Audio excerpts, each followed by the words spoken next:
Kharif season ప్రారంభమైంది. విత్తనాలు విత్తేందుకు రైతులు భారీ వర్షం కోసం ఎదురు చూస్తున్నారు. ముఖ్యంగా తెలుగు రాష్ట్రాల్లో వర్షాధారంగా పండే ప్రధాన పంటల్లో పత్తిదే సింహభాగం. ఖరీఫ్ పత్తి సాగుకు సిద్ధమవుతున్న రైతులు తొలి దశలో ఆశించే చీడపీడల నివారణకు ఎరువుల యాజమాన్య పద్ధతులు ఎలా చేపట్టాలో తెలియజేస్తున్నారు ఆదిలాబాద్ వ్యవసాయ పరిశోధనా స్థానం శాస్త్రవేత్త ప్రవీణ్ కుమార్.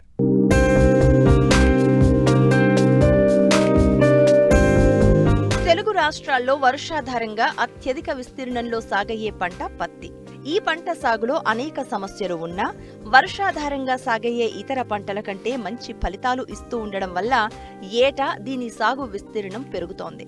ప్రస్తుతం పంట విత్తేందుకు సిద్ధమవుతున్న రైతులు ఎప్పుడు విత్తుకోవాలి, ఎరువుల యాజమాన్యం, తొలి దశలో వచ్చే చీడపీడల నివారణ ఏ విధంగా చేపట్టవచ్చునో తెలియజేస్తున్నారు ఆదిలాబాద్ వ్యవసాయ పరిశోధనా స్థానం శాస్త్రవేత్త ప్రవీణ్ కుమార్. పత్తిని రైతులు ఇప్పుడు మనకు వేసుకునే సమయం వచ్చింది కాబట్టి రైతులు తొందరపడకుండా ఒక 60 నుంచి 70 మిల్లీమీటర్ల వర్షపాతము నమోదైన తర్వాత వేసినట్టయితే భూమి యొక్క నేల యొక్క వేడి అనేది తగ్గి మనకు మొలక శాతం మంచిగా ఉండే అవకాశం ఉంటుంది. ఈ పొడి నెలలో వేయడం వలన ఏమవుతుందంటే ఈ ఉష్ణోగ్రత వలన విత్తనము చెడిపోవడము, అదేవిధంగా ఉడతలు కానీ చీమలు కానీ పట్టడం కూడా తినడం కూడా జరుగుతుంది. కాబట్టి నేల యొక్క ఉష్ణోగ్రత తగ్గిన తర్వాత అడుగు భూమి తడిచిన తర్వాత మనం విత్తుకున్నట్టయితే మొలక శాతం బాగుంటుంది.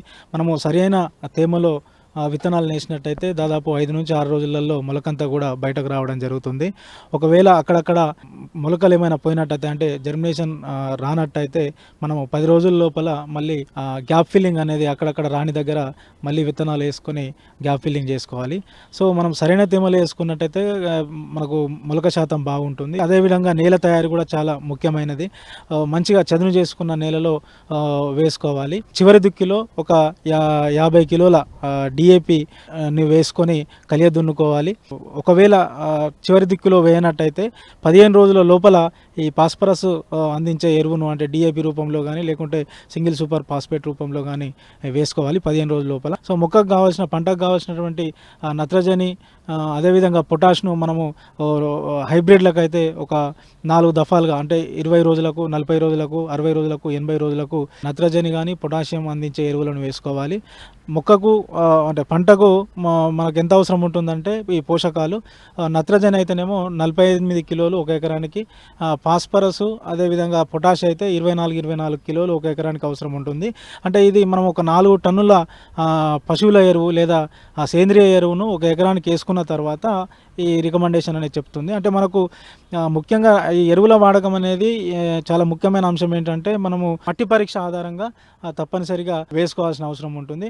ఒకవేళ మట్టి పరీక్ష ఆధారంగా మనకు పోషకాలు నత్రజని, ఫాస్ఫరస్ కానీ పొటాషియం ఎక్కువ ఉన్నట్టయితే మనకు ఉండాల్సిన దానికంటే ఎక్కువ లభ్యత ఉన్నట్టయితే ఒక 30% మనము సిఫారసు చేసిన ఎరువులను తగ్గించవచ్చు. లేదా ఒకవేళ తగ్గినట్టయితే పోషకాల శాతము లభ్యత అనేది తగ్గినట్టయితే ఒక 30% ఎక్కువ చేసుకొని ఇప్పుడు చెప్పిన సిఫారసు చేసినటువంటి పోషకాల కంటే ఒక 30% ఎక్కువ చేసుకోవడం. ఇక మొదటి దశలో ఒకవేళ మనకు బెట్ట పరిస్థితులు ఏర్పడినట్టయితే ఈ రసం పీల్చే పురుగులలో ముఖ్యంగా తామర పురుగు ఎక్కువగా వచ్చే అవకాశం ఉంటుంది. కాబట్టి ఈ తొలి దశలో మోనోక్రోటోఫాస్, ఎసిపేట్ లాంటి మందులు కాకుండా వేప కషాయం కానీ వేప నూనె కానీ వాడి వాటిని తగ్గించుకోవచ్చు. అదేవిధంగా ఈ ఎల్లో, వైట్, బ్లూ అట్టలను మనము పెట్టినట్టయితే వీటి యొక్క ఉధృతి తగ్గే అవకాశం ఉంటుంది.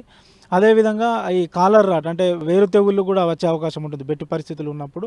వాటి నివారణకు ఏంటంటే మనము ఈ సాయిల్ డ్రెంచింగ్ మొదళ్లలో కాపర్ ఆక్సిక్లోరైడ్ను ఒక 3 గ్రాములు 1 లీటర్ నీటికి చొప్పున వాడి ఈ మొక్కల యొక్క మొదళ్లలో స్ప్రే చేసినట్టయితే వేరు తెగుళ్లను కూడా మనము నివారించడానికి అవకాశం ఉంటుంది. ఈ విధంగా మనము అంటే పంట తొలి దశలో ఇటువంటి కొన్ని ముఖ్యమైన అంశాలను మనం గమనించి తదనుగుణంగా మనం యాజమాన్య చర్యలను చేపట్టినట్టయితే మనకు పంట బాగా ఉండి మంచిగా రావడానికి అవకాశం ఉంటుంది.